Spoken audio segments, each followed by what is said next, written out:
அருமையான தேவனுடைய பிள்ளைகளே, இந்த நாள் உங்களுக்கு மிகுந்த ஆசீர்வாதமாய் இருப்பதாக. இந்த நாள் முழுவதும் கர்த்தர் உங்கள் வாழ்க்கையிலே பலத்த அற்புதங்களை செய்வாராக. நம்ம வாழ்க்கையில சில நேரம் நம்மளை சுற்றிலும் பயங்கர நெருக்கமா இருக்கும், பயங்கர போராட்டமா இருக்கும். எந்த பக்கம் போறது, எப்படி தப்பிக்கிறது அப்படின்ற சூழ்நிலையில நம்ம ஜெபித்து கொண்டே இருப்போம்.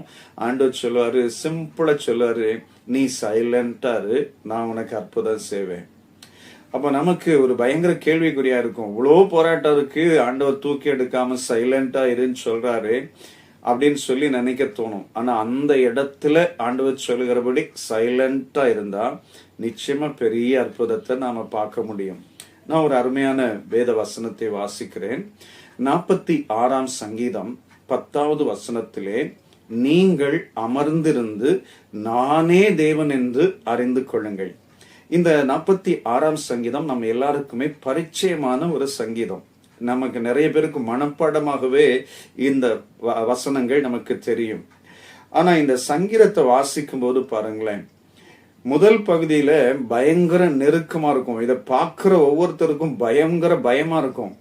ஆனா அந்த சூழ்நிலையில தான் ஆண்டவர் சொல்வாரு, சேனைகளின் கர்த்தராகிய நான் உன் கூட இருக்கிறேன், யாக்கோபின் தேவன் நான் உனக்கு துணை நிற்கிறேன்ப்பா, நீ அமர்ந்திருந்து நீ சைலண்டா இருந்து என்னுடைய அற்புதங்களை நீ பார் அப்படின்னு சொல்வார்.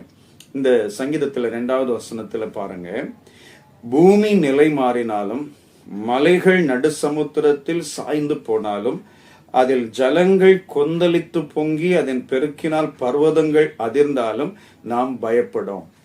இப்ப பூமி அதிர்ச்சி நடக்கும்போது யாரு பயப்படாதிருப்பார்கள்? ஜலங்கள் நடு சமுத்திரத்துல கொந்தளித்து பொங்கி பர்வதங்களா அதிருது, அப்படியே பூமியே ஒரு பயங்கரமான போராட்டத்தில் இருக்கு. அப்ப யாருக்கு தைரியம் வரும்? யாரு பயப்படாதிருப்பா? யாரு கலங்காதிருப்பா? ஆனா அந்த இடத்துலதான் சொல்றாரு, நான் உன் கூட இருக்கிறேன், நான் உனக்கு அற்புதம் செய்வேன், நீ அமைதலாயிரு. அது தொடர்ந்து நீங்க வேதத்தை வாசிக்கும் போது பாருங்க, 6வது வசனத்துல, ஜாதிகள் கொந்தளித்தது, ராஜ்யங்கள் தத்தளித்தது, அவர் தமது சத்தத்தை முழங்க பண்ணினார், பூமி உருகி போயிற்று. பயங்கர மக்கள் எல்லாம் கொந்தளிக்கிறாங்க, பயங்கர போராட்டம் இருக்கு, எல்லாரும் அலறாங்கன்னு வச்சுக்கோங்களேன். அப்ப யாருக்கு தான் தைரியம் வரும்? யாரு சோர்ந்து போகாமல் இருப்பா? ஆனா அந்த இடத்துலதான் கர்த்தர் சொல்றாரு, நீ அமர்ந்தரு, நான் உனக்கு அற்புதம் செய்வேன். ஆண்டவர் நிறைய இடங்கள்ல சில சூழ்நிலைகள்ல சைலண்டா இருக்க சொல்லுவாரு.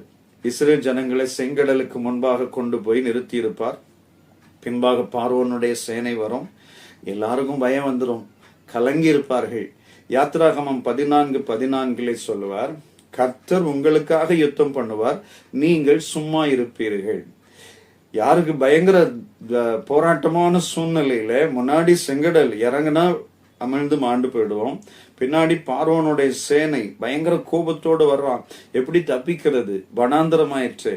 ஆனா அந்த இடத்துலதான் சைலண்டா இருப்பான், நான் உனக்கு அற்புதம் செய்தேன்னு சொல்லி செங்கடலை 2ஆக பிளந்து வெட்டாந்தரையில் நடக்க பண்ணினது போல ஜனங்களை நடக்க பண்ணி அக்கறைக்கு கொண்டு போய் சேர்ப்பார்.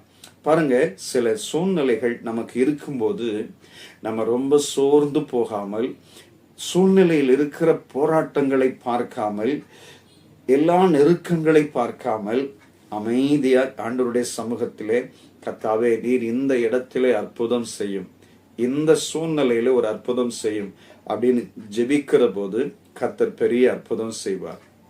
ஒரு முறை ஒரு அம்மா எனக்கு சாட்சி சொன்னாங்க. அவங்க கணவர் பயங்கர போராட்டத்தில் வியாதியிலே மரிக்கும் தருவாய் வந்து விட்டது, பிள்ளைங்கள் இல்லை, பயங்கரமான போராட்டம். அப்போ என்ன செய்யறதுன்னு தெரியல.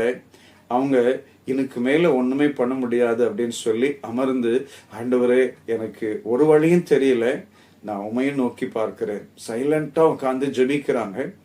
எல்லாரும் பாக்குறாங்க, என்னம்மா இவ்வளவு பதஷ்டமா, இவ்வளவு சூழ்நிலை இருக்கு, நீ ரொம்ப அமைதியா இருக்கிற அப்படின்னு சொல்லி கேட்கும்போது, ஆண்டவர் பார்த்து கொள்வார், ஆண்டவர் அற்புதம் செய்வார்.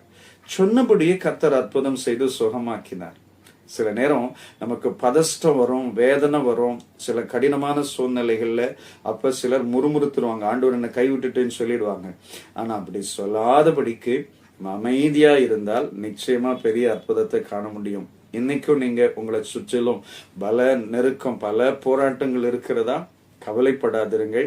சேனைகளின் கர்த்தர் உங்களுக்கு அற்புதம் செய்வார். அதனால்தான் ஆண்டவர் சொல்றார், நீ அமர்ந்திருந்து என்னுடைய அற்புதங்களை நீ பார், நானே தேவன் என்று அறிந்து கொள்.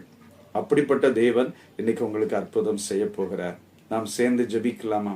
அன்பு நிறைந்த பிதாவே, இயேசுவின் விலையேற பெற்ற நாமத்தினாலே உம்முடைய பிள்ளைகளுக்காக அடியேன் ஜெபிக்கிறேன். ஆண்டவரே, உம்முடைய பிள்ளைகளை சுற்றிலும் இருக்கிற சூழ்நிலைகளை மாற்றி உம்முடைய பிள்ளைகளின் வாழ்க்கையிலே பெரிய அற்புதம் செய்யும். இயேசு இரட்சகர் நாமத்தில் பிதாவே, ஆமென், ஆமென். God bless you. Amen.